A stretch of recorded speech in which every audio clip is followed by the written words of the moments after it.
Hi guys, I'm Rick. Welcome to my kitchen. Today I'm making Philly cheesesteak sloppy joes. Alright, I'm starting out a large skillet I have warming up, and I have 3 pounds of 80/20 hamburger I'm going to get in here and brown up.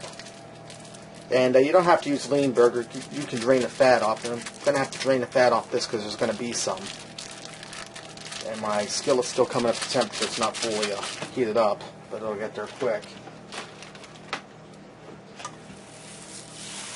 And I also have a large onion and a large green bell pepper that I diced up. I'm going to get them in there and fry them in with my burger. Get them sauteed and nice and tender while the burger's frying. Alright, now that my burger's fried and my vegetables are translucent, I drain the grease off of that. I'm going to add a 14.5 ounce can of beef broth in there, and I reduce my heat down to medium here. I'm also going to add in 1/4 cup of steak sauce, and I'm just going to eyeball this. And I'm going to add some salt and pepper, and this is to taste. So I'm going to go for about a teaspoon of each because this is a lot of hamburger. And what I'm going to do is I'm going to cook this over medium heat, let the flavors cook through, and allow that beef stock to reduce down. And that'll help season this and get this tasting really good. Okay, while my sloppy joes reduce down, in a saucepan here I have 1 tablespoon of margarine. You can also use butter melting. I'm going to make my cheese sauce, and we're making a roux. Now that that's melted down, I'm going to add in a tablespoon of flour. And you always want to do equal parts, flour and butter. I'm going to cook this for a few minutes to get that flour taste out of that flour. And get it mixed around in that margarine. And this shouldn't take very long. I'm going to turn my heat down a little more. And you can hear my sloppy joe bubbling away over here, reducing down. That's what I wanted to do. And this is one thing you don't want to walk away from the stove while you're doing it, because this roux will burn in a heartbeat and then it'll be ruined. Alright, now I'm going to add in 1 cup of milk. And I'm going to stir this a whole while so my milk doesn't scorch.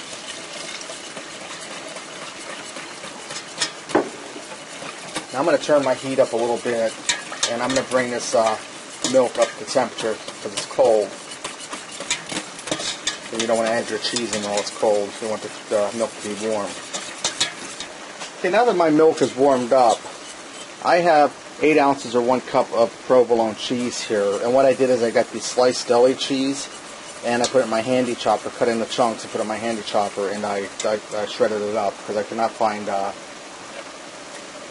blocks of it to shred on a grater or anything. So I'm going to add this in here a little bit at a time and melt this down. Just add a little bit at a time. And you want to watch your heat here. You don't want it too high because your cheese will burn. And it's going to make a nice, thick, rich provolone cheese sauce for over top of the Philly cheesesteak sloppy joes. And I'm going to stay with this and keep stirring this, turn my heat down a bit so it's all melted. Alright, my cheese sauce is nice and melted, as you can see. It only took a few minutes. And my Philly cheesesteak sloppy joe, the beef broth and steak sauce has reduced down. So let's go ahead and put one of these together and see what we got.